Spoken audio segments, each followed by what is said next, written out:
पहा, आपण last लेक्चरला गुडविलच्या treatment partner retired झाल्यानंतर गुडविलच्या संदर्भात काय अकाउंटिंग ट्रीटमेंट असणार आहेत त्या समजून घेतल्या होत्या. आता पुढचा जो भाग असणार आहे तो आपला अक्युम्युलेटेड प्रॉफिट और लॉस हा डिस्ट्रीब्यूट करण्याच्या संदर्भात असणार आहे. म्हणजेच काय की फर्म मध्ये अक्युम्युलेटेड प्रॉफिट म्हणजे काय, साठवलेला नफा, आणि अक्युम्युलेटेड लॉस म्हणजे काय, साठवलेला तोटा. हे दोन ज्या गोष्टी आहेत त्या सुद्धा ज्यावेळेस पार्टनरशिपचं रिकॉन्स्टिट्यूशन होतं त्यावेळेस आपल्याला पार्टनरला द्याव्या किंवा त्यांच्याकडून घ्याव्या लागतात. लॉस असेल तर घेणार, प्रॉफिट असेल तर देणार, ही एक गोष्ट. आता याच्या संदर्भात आपण ऍडमिशन मध्ये सुद्धा शिकलो. तर अक्युम्युलेटेड प्रॉफिट म्हणजे काय, कोण कोण सांगते की बाबा अक्युम्युलेटेड प्रॉफिट मध्ये कोणकोणत्या गोष्टीचा समावेश होतो? जनरल रिझर्व,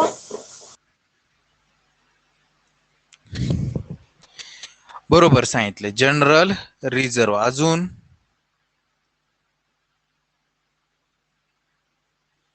माझा आवाज क्लिअर येतो का सर्वांना रोजच्या सारखा? हो सर. मला तुमचा सर. आवाज का कमी येतोय? एकच मिनिट.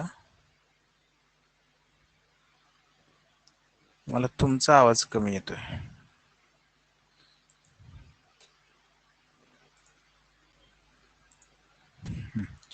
पहा, अक्युम्युलेटेड प्रॉफिट मध्ये कोणकोणत्या गोष्टींचा समावेश होतो हे मी तुम्हाला विचारलं होतं. तर अक्युम्युलेटेड प्रॉफिट मध्ये कोणकोणत्या गोष्टी येतात? तर जनरल रिझर्व येतो, त्याच्यानंतर अजून काय येतं, रिझर्व फंड येतो, बरोबर की, रिझर्व फंड येणार. त्याच्यानंतर प्रॉफिट अँड लॉसचा क्रेडिट बॅलन्स, म्हणजेच कुठं हे बॅलन्स शीटला दाखवलेलं असेल तर. त्याच्यानंतर वर्कमॅन कॉम्पेन्सेशन रिझर्व, म्हणजे हे सगळे रिझर्व आणि प्रॉफिट अँड लॉसचा क्रेडिट बॅलन्स हा अक्युम्युलेटेड प्रॉफिट मध्ये येणार. आणि अक्युम्युलेटेड लॉस काय, अक्युम्युलेटेड लॉस मध्ये काय काय येईल, कोण सांगतंय?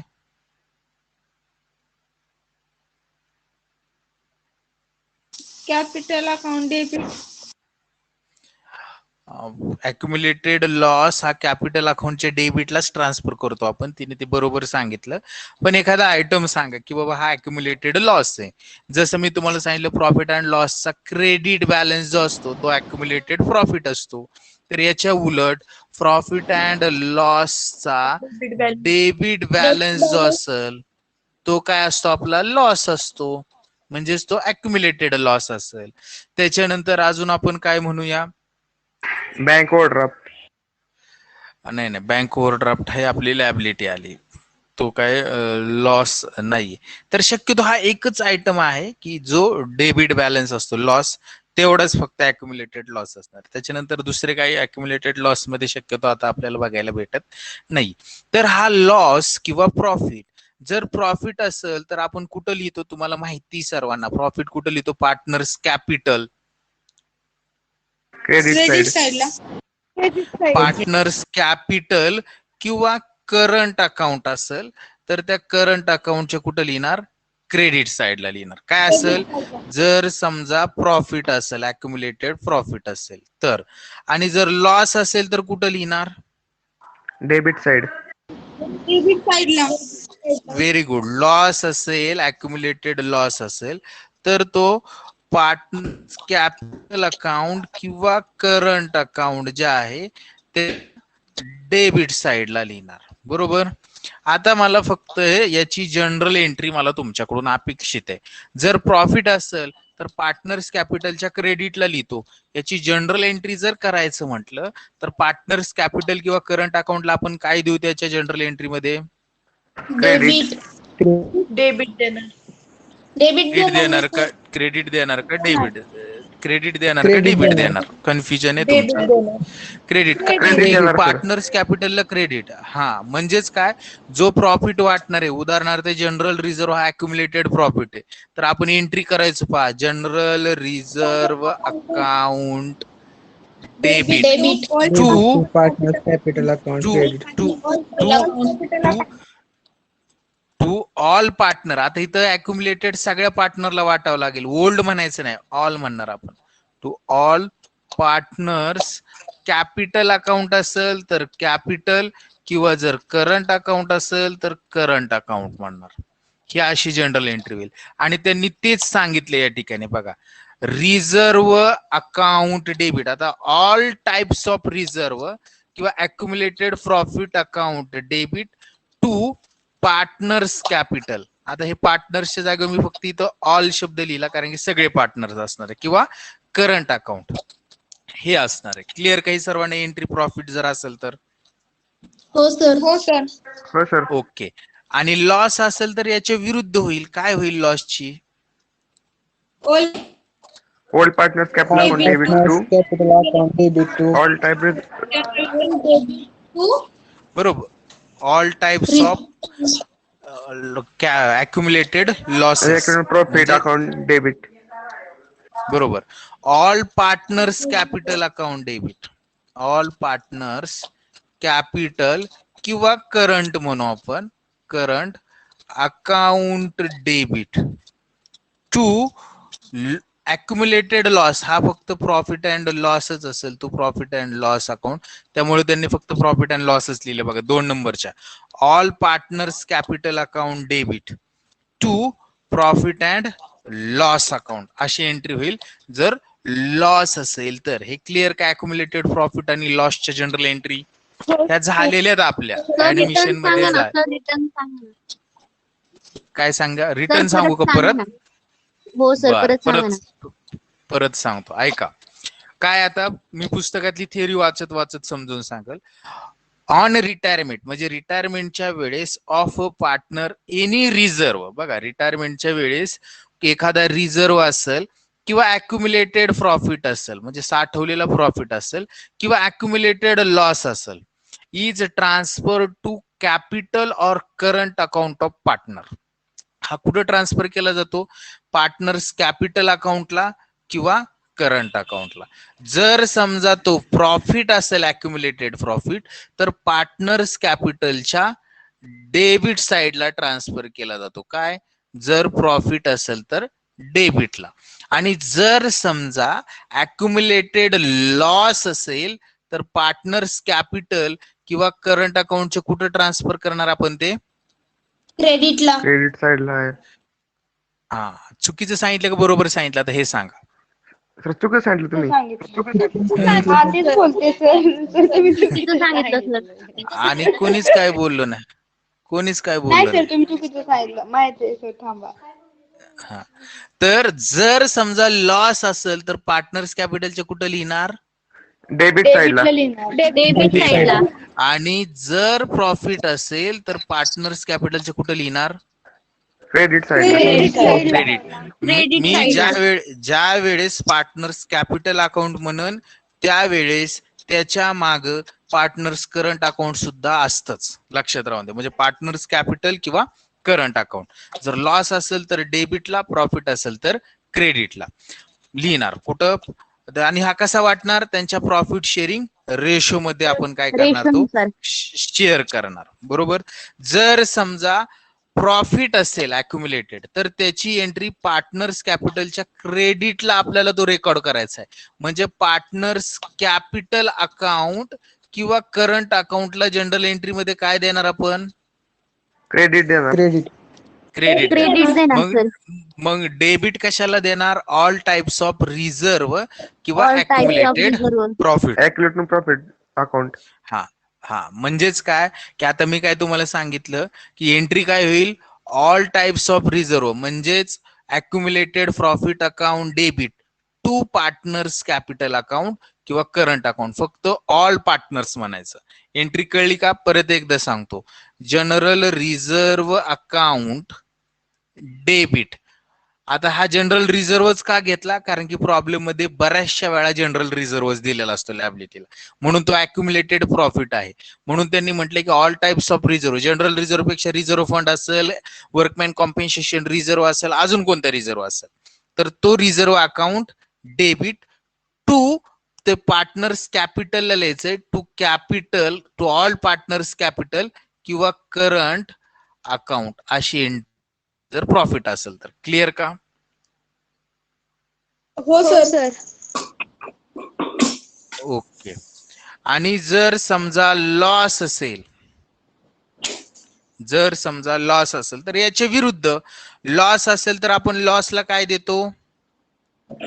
डेबिट. देतो. हा प्रॉफिट आहे, जनरल रिझर्व्ह म्हणजे प्रॉफिट आहे, आपण दिले डेबिट. लॉस असेल तर लॉसला तुम्ही रिव्हॅल्युएशन अकाउंट आठवू नका, जनरल एंट्री आठवा. तुम्ही उत्तर ते रिव्हॅल्युएशन क्रेडिट देणार. तर पहा, जर प्रॉफिट होता तो पार्टनर्स कॅपिटलच्या क्रेडिटला लिहिला, लॉस असेल तर कुठं लिहिणार? पार्टनर्स कॅपिटलच्या डेबिट साइडला. म्हणून all partners capital account debit. Partners capital म्हटल्यानंतर त्याच्यासोबत पार्टनर्स करंट अकाउंट सुद्धा आहे, हे लक्षात घ्या.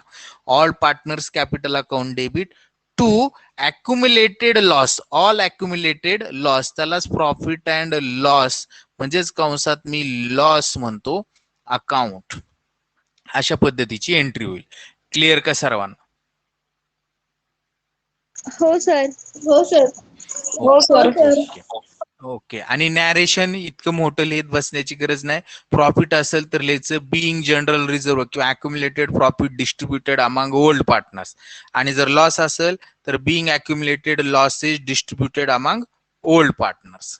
क्लिअर का सर्वांना? हो सर. ओके. चला, आता पुढचा भाग तुम्हीच मला सांगायचा आहे.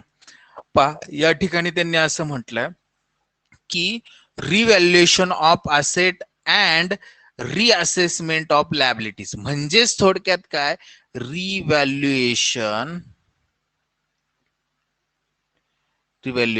Of assets and liabilities. आता मी पटपट प्रश्न विचारतोय, त्याची उत्तर तुम्ही द्यायचा. आपली असेट असते, ती एकतर काय होईल? रिव्हॅल्यूट होईल. आणि दुसरी गोष्ट आपली लायबिलिटी असते, ती सुद्धा रिव्हॅल्यूट होईल. रिव्हॅल्यूट होताना दोन गोष्टी घडतील. एक तर असेट काय होईल? वाढली तर आपला प्रॉफिट आहे का लॉस आहे? प्रॉफिट. प्रॉफिट म्हणजे कुठं लिहिणार आपण ते? रिव्हॅल्युएशनच्या क्रेडिट साइडला. आणि दुसरा इफेक्ट काय करणार? ऍड करणार का लेस करणार त्या असेट मध्ये? ऍड करणार. असेट मध्ये काय करणार आपण? ऍड करणार. क्लिअर का सर्वांना इथपर्यंत? हो सर. ओके. आणि जर समजा असेट कमी झाली तर आपला लॉस आहे का प्रॉफिट आहे? लॉस. हा, डबल. कोणाच तरी माईक चालू, कोणाच तरी म्यूट करा सर. आता नाही. आता काय आपला हा लॉस आहे. लॉस असल्यामुळं तो कुठं लिहिणार आपण? रिव्हॅल्युएशनच्या डेबिट साइडला लिहिणार. डेबिटला लिहिणार. आणि तो आता असेट कमी झाली म्हणजे असेट मधनं लेस करणार की ऍड करणार? लेस करणार. असेट मधनं आणि रिव्हॅल्युएशनच्या डेबिटला. Very good. रिव्हॅल्युएशनच्या डेबिटला. हे झालं असेटच्या बाबतीत. आता लायबिलिटीच्या बाबतीत येऊया. लायबिलिटी म्हणजे आपली देयता जर वाढली तर आपला प्रॉफिट असेल की लॉस? लॉस. म्हणजे लायबिलिटीची व्हॅल्यू जर इन्क्रीज झाली तर लॉस लिहिणार रिव्हॅल्युएशनच्या डेबिटला. आणि लायबिलिटी मध्ये ऍड करणार की लेस करणार? ऍड करणार लायबिलिटी मध्ये, कारण की लायबिलिटी वाढली. आणि दुसरी गोष्ट, लायबिलिटी जर कमी झाली तर आपला प्रॉफिट आहे का लॉस आहे? रिव्हॅल्युएशनच्या क्रेडिट साइडला. कुठं लिहिणार? रिव्हॅल्युएशनच्या क्रेडिटला. आणि लायबिलिटी मधनं काय करणार? लेस करणार. हे माहिती सर्वांना बरोबर? हो सर. ओके, आणि तेच यांनी या ठिकाणी सांगितले. याच्यामध्ये मी काही जास्त वेळ घालवणार नाही, फक्त रीड करतो आणि समजून सांगतो. पहा काय सांगितले. When the partner retired from the business it is काय desirable to revalue asset and liabilities. म्हणजेच काय की असेट आणि लॅबिलिटी काय होतात, रिव्हॅल्यूड होतात ज्यावेळेस पार्टनर रिटायर्ड होईल त्यावेळेस. To bring their value at the correct position. Revalued होऊन त्यांची व्हॅल्यू आपल्याला कशी घ्यावी लागती, जी करेक्ट पोझिशनला असेट आहे, जी करेक्ट पोझिशनला लॅबिलिटी आहे, तीच घ्यावी लागती. The benefit of such change, म्हणजे हे चेंजेस झाल्यामुळे असेटमध्ये एकतर बेनिफिट होऊ शकतो. Benefit of such change in the value of asset and liability will be given to the retiring partner as well. म्हणजे हा जो बेनिफिट आहे तो रिटायरिंग पार्टनरला सुद्धा भेटतो. कारण की आपण ऍडमिशन मध्ये असं बघितलं होतं की जुने दोन पार्टनर आहेत, असेट व्हॅल्यू रिव्हॅल्यूड झाल्यानंतर रिव्हॅल्युएशनला जर प्रॉफिट झालेला असेल तर तो प्रॉफिट आपण कोणत्या पार्टनर मध्ये वाटायचो, old partner. Old partner. Old partner partner. मध्ये. Old partner. पण आता रिटायरमेंटच्या वेळेस असं असेल का, तिघांनी मिळून बिझनेस केलाय, एक निघून चाललाय, म्हणून त्या बिझनेस मध्ये आतापर्यंत झालेला प्रॉफिट त्याला द्यावा लागेल ना. हो सर. हो. हो. हो हो, म्हणजे रिटायरमेंट मध्ये एक गोष्ट लक्षात ठेवायची की रिव्हॅल्युएशन अकाउंटला जो प्रॉफिट होईल किंवा लॉस होईल, हा लॉस आपण जे काही पार्टनर असतील, ऑल पार्टनर्स, त्या सगळ्या पार्टनर्सला काय करणार, मग त्याच्यामध्ये रिटायरिंग पार्टनर, जो पार्टनर रिटायर्ड होणार आहे तो सुद्धा इन्क्लूड असणार आहे, असे सगळे ऑल पार्टनर्स मध्ये डिस्ट्रीब्यूट करणार. जर समजा लॉस असेल तर तो लॉस आपण कुठं लिहिणार, रिव्हॅल्युएशन आपलं पार्टनर्स कॅपिटलच्या डेबिट डेबिटला. डेबिट साइडला. डेबिट साइडला. हा, म्हणजे लॉस असेल तर तो पार्टनर्स कॅपिटलच्या डेबिटला किंवा करंटच्या डेबिटला, आणि जर प्रॉफिट असेल तर पार्टनर्स कॅपिटलच्या कुठे लिहिणार, क्रेडिटला. लिहिणार. Credit side. क्रेडिट साइडला लिहिणार. हा, मग त्यांनी तेच म्हटलंय, the show in the change in the value of asset and liabilities revaluation account is open. म्हणजे हा असेट अँड लॅबिलिटी मधला जो चेंज झालाय त्यासाठी रिव्हॅल्युएशन अकाउंट ओपन करायचं. After showing all the effects in revaluation, म्हणजे सगळे रिव्हॅल्युएशनचे जे इफेक्ट आहेत, म्हणजे आपण सगळे असेट कमी झाल्या रिव्हॅल्युएशनच्या डेबिटला लिहिल्या, असेट वाढल्या रिव्हॅल्युएशनच्या क्रेडिटला लिहिल्या, लॅबिलिटी कमी झाल्या रिव्हॅल्युएशनच्या क्रेडिटला लिहिल्या, लॅबिलिटी वाढल्या रिव्हॅल्युएशनच्या डेबिटला लिहिल्या. हे सगळे इफेक्ट दिल्यानंतर रिव्हॅल्युएशन अकाउंटला एकतर प्रॉफिट दिसत असेल किंवा लॉस दिसत असेल, बरोबर ना. हो. हो सर. हो, हा प्रॉफिट लॉस पार्टनर्स कॅपिटल अकाउंटला काय करायचा, ट्रान्सफर करायचा त्यांच्या प्रॉफिट शेअरिंग रेशो मध्ये. क्लिअर का हा पॅराग्राफ. हो सर. हो सर. ओके, आणि ही नोट जी दिली याच्याविषयी एक्स्ट्रा इन्फॉर्मेशन जर पाहिजे असेल तर रिव्हॅल्युएशन अकाउंटची स्पेसमन कॉपी दिलेली आहे, ती आपण प्रिव्हियस जो टॉपिक आहे मागच्या टॉपिक मध्ये आपण बघितलेला आहे, स्पेसमन रिव्हॅल्युएशनचा फॉर्मॅट, तिथं जाऊन बघा असं त्यांनी सांगितले. बघायची काही गरज नाही, आपलं तोंडपाठ झालंय. क्लिअर का सर्वांना. हो सर. ओके, हो आता सर. पुढचा भाग थेअरी मधला. आता आपण शेवटच्या टप्प्यामध्ये आहोत, म्हणजे आपण उद्या आता डायरेक्ट प्रॉब्लेमला सुरुवात करू शकतो जर थेअरी झाली आज तर. एक 5 मिनिट किंवा 10 मिनिट आपण एक्स्ट्रा घेऊ आणि थेअरी संपून टाकू. पहा काय सांगितले, adjustment of capital. Capital adjustment म्हणजे काय, आपण ऍडमिशन मध्ये काय शिकलो, कॅपिटल ऍडजस्टमेंट म्हणजे की जे न्यू पार्टनर असणार आहेत 3 जण, हे न्यू पार्टनर, मी जरा साईडला दाखवतो, इथं दाखवतो. ऍडमिशन मध्ये काय शिकलो आपण, नवीन फर्म तयार होणार आहे, एक पार्टनर ऍड झाल्यामुळं पार्टनरशिप मध्ये आधीचे 2 होते, त्याच्यामध्ये एक ऍड झाला म्हणजे पार्टनर झाले 3. ह्या 3 पार्टनरचं कॅपिटल किती असावं हे काय केलं जायचं, ठरवलं जायचं, बरोबर. मग हे ठरवताना त्यांचा न्यू रेशो ठरवला जायचा किंवा ओल्ड जे न्यू पार्टनर आहे त्यांनी जेवढं कॅपिटल आणले त्याच्या प्रमाणात बाकीच्यांनी आणावं असं ठरवलं जायचं. बरोबर ना? आपण ते शिकलेलो आहोत. शिकलोय का? हो सर. ओके. तर इथं सुद्धा तसंच असणार आहे. म्हणजे न्यू पार्टनर, नवीन फर्म मध्ये जे पार्टनर असतील त्यांचं कॅपिटल किती असावं हे ज्यावेळेस आपल्याला फाइंड आउट करावं लागतं त्यावेळेस त्याला आपण ऍडजस्टमेंट ऑफ कॅपिटल म्हणणार. आता या ठिकाणी रिटायरमेंट मध्ये एक पार्टनर निघून जाणार आहे, म्हणजे आता तो आपल्यात ऍड न होता काय होणार आहे, लेस होणार आहे.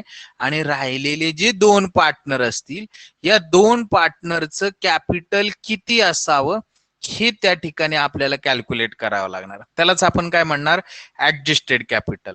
मग आपण, तुम्हाला आठवत असेल बघा काय करायचो, ऍडजस्टेड कॅपिटल करत असताना आपण एक पार्टनर्स कॅपिटल अकाउंट तयार करायचो. आठवतंय का बघा? काय करायचो? हो. Partners capital. आणि या पार्टनर्स कॅपिटलला इकडं असे 2 पार्टनर आहेत असं समजूया, आणि इकडे सुद्धा 3 आहेत असं ऍक्च्युली समजा, पण आपण आता समजून घेण्यासाठी मी फक्त थोडक्यात सांगण्याचा प्रयत्न करेल. आता ह्या पार्टनर्स कॅपिटल अकाउंटला, हे आहे पार्टनर्स कॅपिटल अकाउंट, आणि हे पार्टनर्स कॅपिटलला इकडे capital, goodwill, profit, general reserve लिहिला, इकडे लॉस लिहिला, आणि बॅलन्सिंग फिगर इकडची मोठी क्रेडिट साइड म्हणून आपण डेबिट साइडला लिहितो, आणि बॅलन्सिंग फिगर डेबिटला दिसतात. बरोबर ना? हो. हो. आणि याला आपण म्हणतो टू बॅलन्स कॅरीड डाऊन. हो सर. ओके. हो. हे झालं सिंपल. हे काय झालं, सिंपल झालं, म्हणजे सोपं झालं. पण आपल्याला प्रॉब्लेम मध्ये काय सांगतात ते, की कॅपिटल किती आहे नवीन पार्टनरचं ते कॅल्क्युलेट करा. आणि ही बॅलन्सिंग फिगर आपण मग लक्षात घेत नाही. आपण काय करतो, डायरेक्ट कॅपिटल कॅल्क्युलेट करतो. ही बॅलन्सिंग फिगर मी आता इथनं पुसून टाकली. डायरेक्ट कॅपिटल कॅल्क्युलेट करतो, आणि समजा जे पार्टनर आहेत, एकाचं आले 1000 रुपये आणि दुसऱ्याचं आले 1500 रुपये कॅपिटल. आपण काय करतो, टू बॅलन्स कॅरी डाऊन म्हणतो. बरोबर ना? आणि हो. 1000 लिहिणार एकाच्या कॉलम मध्ये आणि 1500 घेणार एकाच्या कॉलम मध्ये. हे झालं कॅपिटल. आणि नंतर हे काय करतो, क्लोज करतो सगळं. आणि मग ज्या बॅलन्सिंग फिगर येतात त्या बॅलन्सिंग फिगर इथं असतात. आणि मग त्यांनी सांगितलेलं असतं की त्याला काय द्या, लोन अकाउंट नाव द्या, किंवा काय द्या, कॅश अकाउंट नाव द्या. बरोबर ना? हो. हो सर. हो. ओके. म्हणजे आता मला तुम्हाला काय सांगायचं ते समजून घ्या. ज्या वेळेस नवीन फर्म मध्ये, म्हणजे जी फर्म आपला आता रिटायर्ड झालेला पार्टनर आहे, ती पार्टनरशिप फर्म क्लोज होईल आणि नवीन 2 पार्टनर पुढे ही फर्म चालवणार आहेत, म्हणजे त्यांची नवीन फर्म असेल. या फर्म मध्ये एका पार्टनरचं कॅपिटल ठरलं 1000 रुपये आणि एका पार्टनरचं कॅपिटल ठरलं 1500 रुपये. आणि हे पार्टनर्स कॅपिटल अकाउंट क्लोज केल्यानंतर बॅलन्सिंग फिगर जे येतात ह्या डेबिटला असतील किंवा क्रेडिटला असतील. काय असतील? डेबिटला असतील किंवा क्रेडिटला असतील. जर 1000पेक्षा जास्त रकमेने त्याचं अकाउंट क्लोज असेल, म्हणजे बॅलन्सिंग फिगर 1200 येत असेल, म्हणजे आता हे ऍक्च्युली वेगळी सिच्युएशन आहे. म्हणजे मी जर प्रॉपर समजून सांगायचं म्हणलं तुमच्या लक्षात बसणार नाही, पण सोप्या पद्धतीने सांगतो. बॅलन्सिंग फिगर म्हणजे याचा फरक अकाउंटचा येतो 1200 रुपये, आणि त्याला नवीन फर्म मध्ये घेऊन जायचे फक्त 1000 रुपयेच. त्याच्याकडे 1200 रुपये आहेत फर्म मध्ये त्याने ऑलरेडी दिलेले, म्हणजे ह्याचे 200 रुपये काय आहेत, एक्स्ट्रा आहेत ना. एक्स्ट्रा काय असणार आहेत, एक्स्ट्रा असणार आहेत. बरोबर का? हो. हो. मग हे एक्स्ट्रा झालेले पैसे एक तर त्याला आपण काय करू, कॅश म्हणून परत देऊन टाकू. बरोबर ना? ही पहिली गोष्ट. दुसरी गोष्ट, कॅश दिली नाही तर काय म्हणू, लोन अकाउंटला ट्रान्सफर कर म्हणू. बरोबर ना? लोन म्हणून दाखव. हो. किंवा तिसरी गोष्ट, करंट अकाउंटला ट्रान्सफर कर म्हणून दाखवू. कुठं ट्रान्सफर कर? करंट अकाउंटला. म्हणजे इथं जी बॅलन्सिंग फिगर कमी जास्त येत असेल त्याला एकतर लोन, कॅश किंवा करंट अकाउंट आपण नाव देतो. हे तर क्लिअर सर्वांना? हो. हो सर. हो हो, हे शिकलेलो आहे. आणि जर समजा हा दुसरा पार्टनर आहे, त्याचे 1,500 रुपये फर्म मध्ये कॅपिटल असावं, परंतु अकाउंट क्लोज केल्यानंतर त्याची बॅलन्सिंग म्हणजे त्याच्याकडे दिसतायत फक्त 1,300 रुपयेच. त्याला कमी किती पडतायत? 200 रुपये. 200 रुपये. 200 मग हे 200 रुपये त्याने फर्मला दिले पाहिजेत. मग देत असताना तो डायरेक्ट कॅशने देऊ शकतो. काय देऊ शकतो? कॅशने देऊ शकतो. कॅश द्या किंवा फर्मचं त्याच्यावर कर्ज आहे असं दाखवा. मग ते लोनला सुद्धा दाखवलं जाऊ शकतं किंवा करंट अकाउंटला सुद्धा ट्रान्सफर केलं जाऊ शकतं. अशा पद्धतीने ह्या कॅपिटल ऍडजस्टमेंट आपण शिकलेलो आहोत. शिकलो ना हे सगळं? हो सर. हो सर. ओके. आणि त्यांनी तेच या ठिकाणी सांगितलंय बघा. On retirement of partner the continue partner may decide to rearrange their capital in their new profit sharing ratio. म्हणजेच काय, रिटायरमेंटच्या वेळेस जे कंटिन्यू पार्टनर असतील ते काय ठरवतात, डिसाइड करतात की त्यांचं कॅपिटल रिअरेंज करा. म्हणजे जुनं आहे ते नका ठेवू, नवीन कॅपिटल तुम्ही काय करा, ठरवा किती रक्कम असावी ती. आणि हे ठरवताना कसं ठरवलं जातं? त्यांच्या प्रॉफिट शेअरिंग रेशो मध्ये ठरवलं जातं. त्यावेळेस त्याला आपण कॅपिटल ऍडजस्टमेंट ऑफ कॅपिटल म्हणणार. मग हे ऍडजस्टमेंट कशा केल्या जातात? तर त्यांनी सांगितले the total capital of the firm is divided among the partners in their new profit sharing. हे आपण शिकलेले काय, टोटल फर्मचं जे कॅपिटल आहे, समजा त्यांनी असं ठरवलं की टोटल फर्म मध्ये काय आहे, 1,00,000 रुपये कॅपिटल असणं गरजेचं आहे. मग 1,00,000 रुपये आपण काय करणार, समजा हे 1,00,000 रुपये 7:3 या रेशो मध्ये 2 पार्टनर मध्ये डिवाइड झालं पाहिजे. मग 1,00,000 रुपये 7:3 जर वाटलं तर एका पार्टनरने किती आणलं पाहिजे? 70,000. आणि एका पार्टनरने किती आणलं पाहिजे? 30,000. 30,000. अशा पद्धतीने ते काय केलं जाऊ शकतं, डिवाइड केलं जाऊ शकतं. म्हणजे पहिल्या वाक्याचा अर्थ हा आहे. क्लिअर का सर्वांना? हो सर. ओके. दुसरं काय सांगितलंय, new capital balance is then compared with the latest capital because of balance of each partner. म्हणजेच काय, नवीन जो कॅपिटल असणार आहे ते काय केलं जातं, कम्पेअर्ड केलं जातं. काय, नवीन कॅपिटलचा जो बॅलन्स आहे त्याच्याशी. आता हे ऍक्च्युली कसं केलं जातं हे आपण प्रॉब्लेम मध्ये बघू, कारण की मी जर आत्ता सांगायला गेलो तर ते तुमच्या डोक्यावरून जाईल सगळं. त्याच्यानंतर सरप्लस किंवा डेफिसिट जे आहे, आता कॅपिटल अकाउंट क्लोज केल्यानंतर in individual capital account is calculated. Surplus deficiency calculate केली जाते आणि मग ती ट्रान्सफर केली जाते. जसं मी आता तुम्हाला सांगितलं की 100 रुपये 200 रुपये कमी पडतात तर ती डेफिसिट झाली, आणि 200 रुपये जास्त पडतात ती सरप्लस झालं. तर ते कॅश मध्ये आणणं, लोन मध्ये दाखवणं किंवा करंट अकाउंटला ट्रान्सफर करणं, ते जे आहे ते ह्या 3 नंबर मध्ये त्यांनी सांगितलेले. क्लिअर का? हो सर. हो सर. ओके. हा, आणि नंतर त्यांनी सांगितले असा जो सरप्लस आहे may be withdrawn by the partner, तो काढून घेऊ शकतात किंवा ट्रान्सफर करू शकतात करंट अकाउंटला, लोन अकाउंटला. आणि डेफिशियन्सी असेल तर ती काय होऊ शकते, ब्रॉड बाय कॅश, म्हणजे कॅश अकाउंट मध्ये मागवली जाऊ शकते किंवा ट्रान्सफर केली जाऊ शकते करंट अकाउंटला आणि लोन अकाउंटला. जे मी तुम्हाला आता सांगितलं होतं तेच या ठिकाणी आहे, याच्यामध्ये काही बदल नाही. सर्वांना हो सर. ओके. आता त्याच्या जनरल एंट्रीज आहेत, त्या जनरल एंट्रीज समजून घेऊ. ह्या एंट्रीज जरी समजल्या नाही तरी घाबरून जायचं काही कारण नाही, आपण त्या समजून प्रॉब्लेम मध्ये समजतं. थेअरी पूर्ण समजावी आणि सगळंच आपल्याला यावं हेच पहिल्या लेक्चर मध्ये कोणी अपेक्षा ठेवायची नाही. क्लिअर का? हो सर. हो हो सर. सर. आपल्याला 70% जरी समजलं आणि 30% जरी नाही समजलं तरी चालतंय, आपला मेंदू आहे शेवटी. चला पुढे बघा. त्यांनी काय सांगितलंय की ह्या कॅपिटल ऍडजस्टमेंट जे आहेत त्या ऍडजस्टमेंटच्या जनरल एंट्रीज काय होतात ते आपल्याला सांगितलेले आहेत. पहिल्यांदा बघा, if surplus is paid back to continue partner. म्हणजेच काय, एका पार्टनरला 1,000 रुपये कॅपिटल ठरलं नवीन फर्म मध्ये आणायचं, पण त्याच्या कॅपिटल अकाउंटला 1,200 रुपये दिसतात. म्हणजे 200 रुपये काय आहेत, जास्त आहेत, बरोबर ना? हो सर.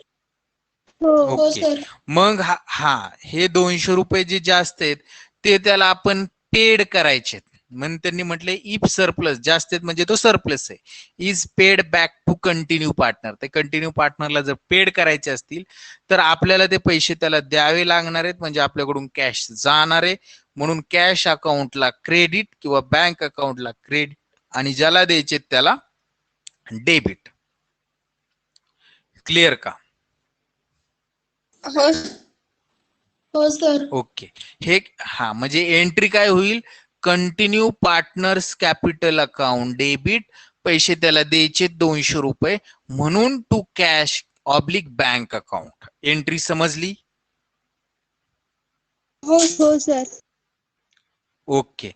जर समजा हे पैसे कॅश थ्रो किंवा बँक थ्रो जर पेड केले नाही तर ते आपण दाखवतो लोन म्हणून, किंवा कुठं ट्रान्सफर करतो, त्याच्या करंट अकाउंटला ट्रान्सफर करतो.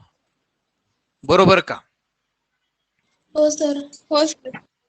ओके. मग असा सरप्लस, तेच मी सांगितले, हे 200 रुपये जर कॅश म्हणून दिले नाही, if surplus on capital account is not paid, म्हणजे तो पेड केला नाही, but transfer to loan account or current account, तो काय लोन अकाउंट किंवा करंट अकाउंटला ट्रान्सफर करायचा आहे. एंट्री मध्ये चेंज काय होणार पहा, continue partners capital account debit हे आहे असंच राहणार. कॅश पेड केली नाही म्हणून कॅशला आपण डेबिट किंवा क्रेडिट न देता ते लोनला दिले असतील तर लोन अकाउंट म्हणणार, टू लोन अकाउंट, किंवा करंटला ट्रान्सफर केले असतील तर टू पार्टनर्स करंट अकाउंट म्हणणार. समजतंय ना मी काय सांगतोय? हो सर. ओके. म्हणजे काय की कॅश जर दिली नसेल तर एंट्री काय होईल, त्याला जर पैसे दिले नसतील, लोन जर मध्ये जर ट्रान्सफर केले किंवा करंटला जर ट्रान्सफर केले तर continue partners capital account debit to partners current account. कोणता? Continue partners current account. Current account नसेल तर लोन म्हणून दाखवले असेल तर टू लोन अकाउंट. क्लिअर का? हो सर. हो सर. आता हे झालं सरप्लसच्या बाबतीत. जर समजा कंडिशन याच्या विरुद्ध आहे, म्हणजेच काय की त्याला 1000 रुपये नवीन फर्म मध्ये कॅपिटल घेऊन यायचंय, पण त्याच्या पार्टनर कॅपिटलला ज्यावेळेस आपण बघितलं तर त्याच्या नावे फक्त 800 रुपयेच आहेत. 200 रुपये कॅपिटल त्याला कमी पडतंय. हे 200 रुपये कमी पडतंय म्हणजेच ती आहे डेफिशियन्सी. ती काय आहे? डेफिशियन्सी. काय आहे? डेफिशियन्सी. बरोबर. तर if continue partner bring cash towards his deficiency, म्हणजे याला 200 रुपये जे कमी पडतायत ते त्यांनी जर कॅश थ्रू आणले तर आपल्याकडे कॅश येईल ना रे बाळांनो? हो सर. मग आपण कॅश आली म्हणजे कॅशला काय देतो? डेबिट देतो, कारण की आपली असेट वाढते, असेट वाढली की असेटला डेबिट, कॅश आपली असेट आहे. हो सर. हो. ओके. म्हणजे एंट्री काय होईल? कॅश अकाउंट डेबिट आणि जो पार्टनर घेऊन येणार आहे त्या पार्टनरचं नाव, म्हणजे to continuing partners capital account. Clear का? Entry first. हो सर. हो सर. जर आता दुसऱ्या कन्सेप्ट मध्ये, 4 नंबरच्या कन्सेप्ट मध्ये त्यांनी काय सांगितले, जर समजा त्यांनी हे कॅश मध्ये आणले नाहीत तर कुठं दाखवा असं म्हणाल, तर काय समजा की पार्टनरशिप फर्मचं त्याच्यावर कर्ज आहे. पार्टनरशिप फर्मचं इथं काय, पार्टनरचं फर्मवर कर्ज होतं म्हणजे पार्टनरचं लोन आहे असं दाखवा. आता तसं नाही, फर्मचं त्याच्यावर कर्ज आहे म्हणजेच त्याच्या लोन अकाउंटला हे डेबिटला आपल्याला ट्रान्सफर करावे लागतील किंवा करंट अकाउंटच्या डेबिटला. म्हणून त्यांनी म्हटलं if deficiency is transfer to loan account किंवा करंट अकाउंट, डेफिशियन्सी असेल. जर सरप्लस होता तर तो लोन किंवा करंटला क्रेडिटला ट्रान्सफर केला होता. डेफिशियन्सी म्हणजे लॉस आहे, तो आपण डेबिटला करणार. म्हणून कंटिन्यू पार्टनर्स कॅपिटल किंवा continue partners current account debit किंवा loan account debit to continue partners capital account अशी एंट्री होईल. एंट्री समजल्या का? हो सर. हो सर. ओके ओके, चला पुढे जाऊया. सर सरप्लस आणि आता डेफिसिटचा पुढे कन्सेप्ट कसं आले? कस काय आल्या? नॉट फॉर कस प्रॉफिट काय आल्या का कन्सर्न्स आहेत ना समजलं सर नाही. त्या? नाही नाही नाही, ते नॉट फॉर प्रॉफिट कन्सर्न मध्ये. आता हे सरप्लस आणि deficiency not for profit concern मध्ये सुद्धा आहे, पण ही वेगळे वेगळे म्हणजे काय की समज तुला एक वस्तू घ्यायची, ती आहे 100 रुपयाची, बरोबर, आणि तू सगळे पैसे तुझ्या खिशातले बघितले तर तुझ्याकडे आहे 80 रुपयेच, बरोबर ना? कळतंय का मी हो काय सर. सांगितलं? 80 रुपयेच आहेत, म्हणजे तुला 20 रुपये काय होत आहेत? कमी कमी पडतायत. पडतात. पडतात. तसंच मी सांगितलं 100 रुपये कॅपिटल नवीन फर्म साठी तुला द्यायचंय, पण तुझ्या अकाउंटला म्हणजे तुझ्या पार्टनर्स कॅपिटलला दिसतात, कॅपिटल अकाउंटला दिसतात 80 रुपये तुझ्या नावाने, म्हणजे तुझ्या वाटणीचे किती रुपये कमी पडतात? 20 रुपये. 20 रुपये. 20 रुपये. म्हणजे 20 रुपये कमी पडतायत, त्याला लॉस नाही म्हणायचं, त्याला म्हणायचं डेफिशियन्सी. ही पार्टनरशिप फर्म मधली डेफिशियन्सी. ही काय? डेफिशियन्सी.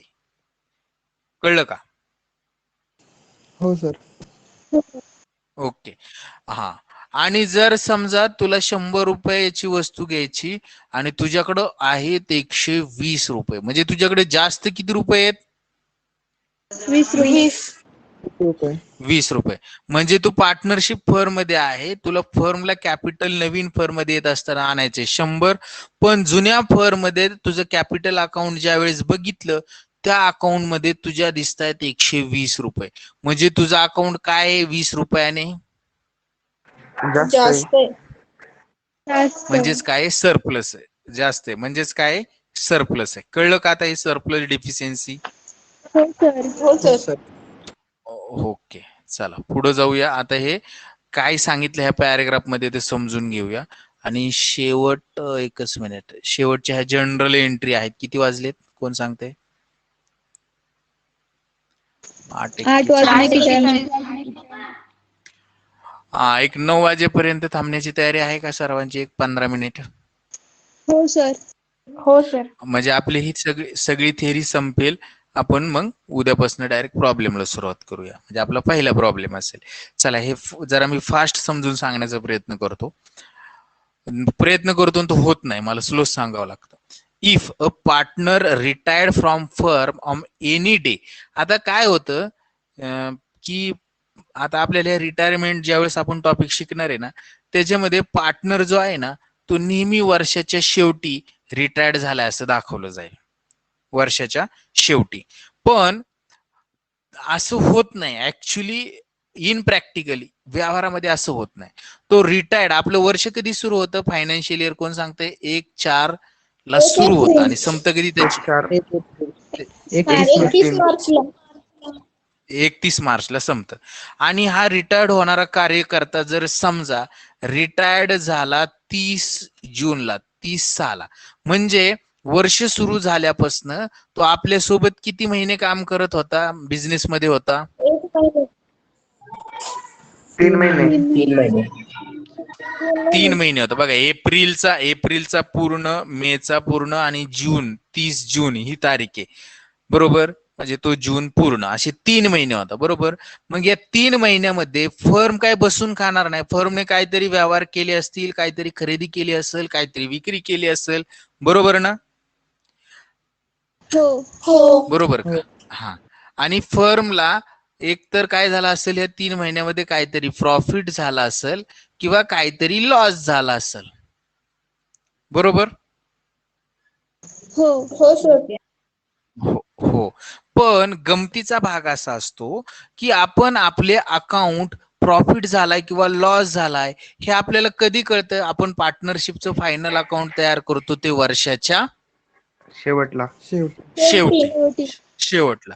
आणि हा कार्यकर्ता रिटायर्ड होणारा वर्ष सुरू झाले की 3 महिन्यानंतरच निघून चाललाय, आणि तो काय म्हणतो की माझ्या वाटणीचा प्रॉफिट मला पाहिजे, आणि हे म्हणतात की अजून तर वर्ष संपलेलं नाही.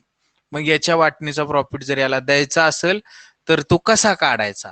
मग हे काढण्यासाठी, त्याच्या हिस्स्याचा प्रॉफिट काढण्यासाठी हे लोक काय म्हणतात की चला, गेल्या वर्षी 10,000 रुपये प्रॉफिट झाला होता ना पूर्ण वर्षभरामध्ये, किती झालता? 10,000 पूर्ण महिन्यामध्ये झाला होता, पूर्ण 12 महिन्यामध्ये झाला होता. तर त्याच्या त्या 10,000च्या प्रॉफिटवरनच आपण या वर्षीचा प्रॉफिट कॅल्क्युलेट करू. आणि या वर्षी फक्त तू 3 महिनेच होता ना, मग 10,000 प्रॉफिट जर गेल्या वर्षी पूर्ण 12 महिन्यात झाला होता तर त्या प्रॉफिटवरनच आपण या वर्षीचा प्रॉफिट काढणार आहे. म्हणजे या वर्षीचे फक्त 3 महिने जे आहेत त्या 3 महिन्यामध्ये किती प्रॉफिट झाला असेल हे जर शोधायचा असेल तर तो किती येईल बघा, 2,500 रुपये येईल. बरोबर आहे का? कॅल्क्युलेशन करून बघा. हो सर. हो सर. किती येईल? 2,500. म्हणजे ह्या 2,500 मध्ये आता विचार बघा, आता हा 2,500 गेल्या वर्षी पूर्ण फर्मला 10,000 रुपये प्रॉफिट झाला होता 12 महिन्यात, बरोबर? तर या वर्षी 3 महिन्यात 2,500 रुपये प्रॉफिट झालाय. कोणाला? पूर्ण फर्मला झालाय का जो रिटायर्ड झालाय त्यालाच झालाय फक्त? रिटायर झालं तर फक्त. नाही ना, बिझनेस फर्मचा आहे, पूर्ण फर्मला झालाय. आणि या 2,500 मधला तो रिटायरिंग पार्टनर आहे ना, त्याचा हिस्सा आपल्याला द्यावा लागतो. त्याचा हिस्सा द्यावा लागतो. जसा प्रॉफिट आहे तसा लॉस सुद्धा होऊ शकतो ना. गेल्या वर्षी जर लॉस झालेला असेल तर? हो सर. हो, ओके. आता काही वेळेस काय होतं, हा जो रिटायरिंग पार्टनर आहे ना तो नाराज होतो. तो म्हणतो हे असं कुठं असतं वे, गेल्या वर्षी 10,000 रुपये प्रॉफिट झालता पण त्याच्या अगोदरच्या वर्षी तर 12,000 झालता. मग ते वर्ष का नाही घेतलं तुम्ही? त्या वर्षावर काढा आणि मला द्या. नाही तर आता तो काय म्हणू शकतो, त्याच्या अगोदरच्या वर्षी 12,000च्या अगोदरच्या वर्षी 14,000 रुपये झालता, ते का नाही घेतलं तुम्ही? आणि ज्या वर्षी कमी प्रॉफिट झालंय त्याच्यावरच घेऊन मला तुम्ही कमी पैसे देताय, असं म्हणू शकतो ना तो? हो सर. हो सर. हो सर. हा हा, म्हणून याच्यावर पण एक उपाय असा आहे की मग फर्म काय करते की मागील 3-4 वर्षांचा ऍव्हरेज प्रॉफिट काढते. आपल्याला गुडविल कॅल्क्युलेट करताना आपण ऍव्हरेज प्रॉफिट काढायचो का? हो. हो सर. हो. हो. तो ऍव्हरेज प्रॉफिट काढते.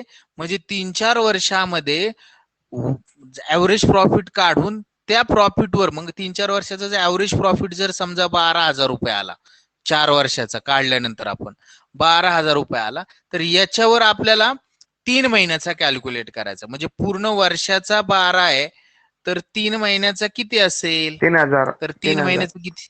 3,000 रुपये येईल, बरोबर ना? हा, आणि मग हा 3,000 मधला त्याचा हिस्सा त्याला दिला जातो. कळलं ना मी काय सांगितलं आता सगळ्यांना? हो सर. हा, आता ही जी कन्सेप्ट सांगितली मी, ही कन्सेप्ट तुम्हाला रिटायरमेंट साठी पण युजफुल आहे. रिटायरमेंट मध्ये ही खूप रेअर केस मध्ये तुम्हाला विचारली जाईल, म्हणजे शक्यतो विचारली जाणारच नाही. पण याच्या पुढचा जो टॉपिक आहे डेथ तर काय मुहूर्तावर होत नाही. कोणाचा मृत्यू सांगतो का या तारखेला होणार आहे? मृत्यू आणि जन्म कधी मुहूर्तावर होतो का माणसाचा? नाही ह्या सर. फिक्स तारखेला मी मरणार आहे. हा, मग डेथ मध्ये ही कन्सेप्ट तुम्हाला 100% बऱ्याचशा वेळा विचारली जाणार, 100% बऱ्याचशा वेळा. रिटायरमेंट मध्ये आपल्या सोयीसाठी पार्टनर काय म्हणतात, आता नको ना जाऊ, वर्ष संपल्यावर जा. मग ते म्हणतो ठीक आहे, वर्ष संपल्यावर जातो मी. त्याच्यामुळे ही कन्सेप्ट आपल्याला बऱ्यापैकी कमी वेळा अभ्यासायला पण आहे, एवढं लक्षात राहू द्या. याच्यामध्ये हे काय सांगितले मी सर्वांना कळलं आता? हो सर. हो सर. ओके. आणि एक गोष्ट लक्षात घ्या की आता मी हे जे तुम्हाला म्हटले की 2,500 रुपये आपण प्रॉफिट काढला, तो मागच्या वर्षीच्या प्रॉफिट वरनं 3 महिन्याचा अंदाज लावला, बरोबर ना? आपण 2,500 असेल, हा 3,000 काढला, मागच्या 4 वर्षीचा ऍव्हरेज प्रॉफिट काढून 3,000 रुपये 3 महिन्यात होईल असा अंदाज लावला. म्हणजे हा जो प्रॉफिट आहे आपला ऍक्च्युअल प्रॉफिट आहे का? नाही. नाही. नाही. नाही. म्हणून म्हणून याला आपण ऍक्च्युअल प्रॉफिट न म्हणता त्याला नाव दिलं जातं profit and loss suspense account. काय म्हटलं जातं? Profit and loss suspense account म्हटलं जातं.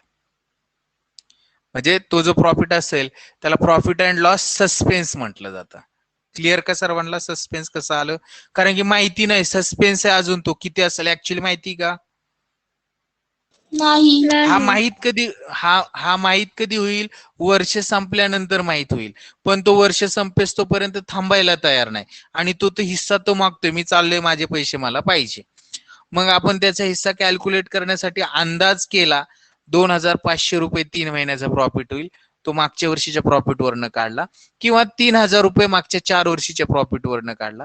तो आपला ऍक्च्युअली नाही, आपल्याला ऍक्च्युअली माहित नाही प्रॉफिट किती, पण आपण तो कॅल्क्युलेट केला आणि त्यालाच नाव दिलं profit and loss suspense account. Clear का? प्रॉफिट अँड लॉस सस्पेन्स कशाला म्हणायचं? हो सर. ओके, आता मी ही थेरी वाचतो, त्यांनी काय सांगितले ते मला बघू द्या. बघा, if partner retired from the firm of on any day during the accounting year, इथपर्यंतच वाचलं होतं मी आणि मी मग तुम्हाला हे सगळं समजून सांगितलं. तर तो कधीही रिटायर्ड होऊ शकतो, वर्षातल्या कोणत्याही दिवशी. Then it is necessary to compute profit from the date of last balance sheet to date of retirement. म्हणजे तो ज्या दिवशी रिटायर्ड झालेला असेल त्या दिवशीच्या डेट पर्यंतचा त्याचा प्रॉफिट आपल्याला कम्प्युट करणं गरजेचं असतं. मग profit of current year is calculate either on the basis of last year. मग या वर्षीचा प्रॉफिट किती असेल हा कोणत्या बेसिसवर कॅल्क्युलेट केला जातो? तर लास्ट इयरला किती प्रॉफिट होता त्या बेसिसवर काय केला जातो? कॅल्क्युलेट केला.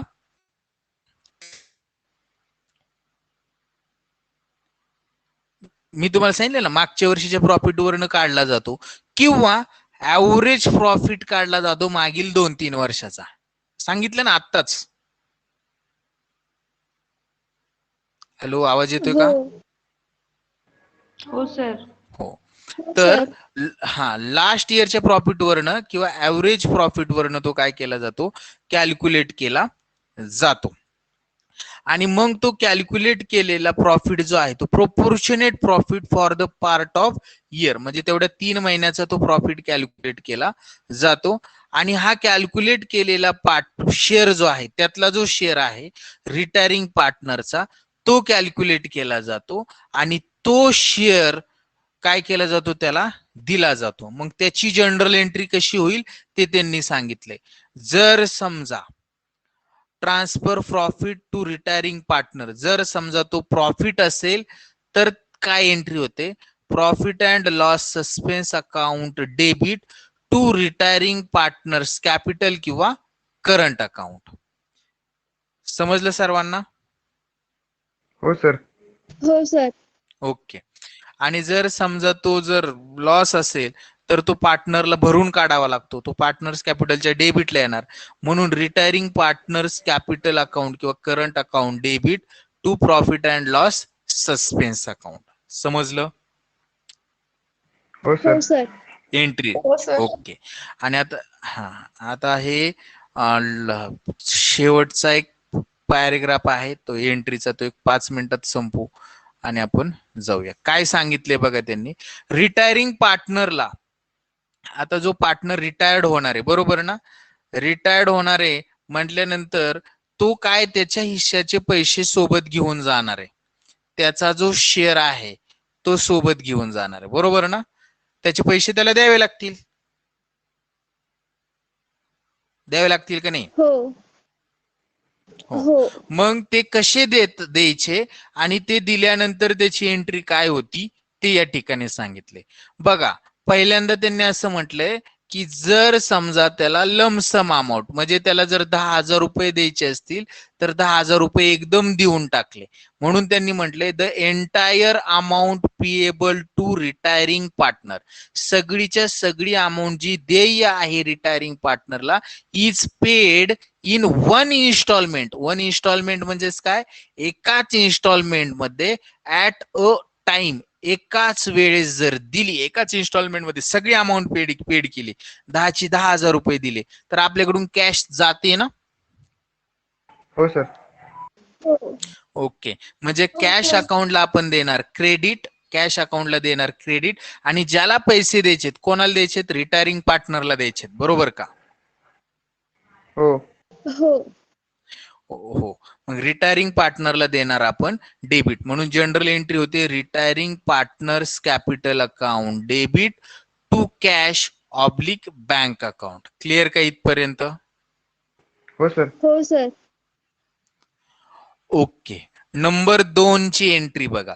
आता जर ते सगळे पैसे एकदम नाही दिले तर आपण काय म्हणू? 10,000 रुपये द्यायच्यात ना, चला 10,000 रुपये 2 इन्स्टॉलमेंट मध्ये देऊ, म्हणजे एकदा 5,000 देऊ आणि एकदा 5,000 देऊ, बरोबर ना?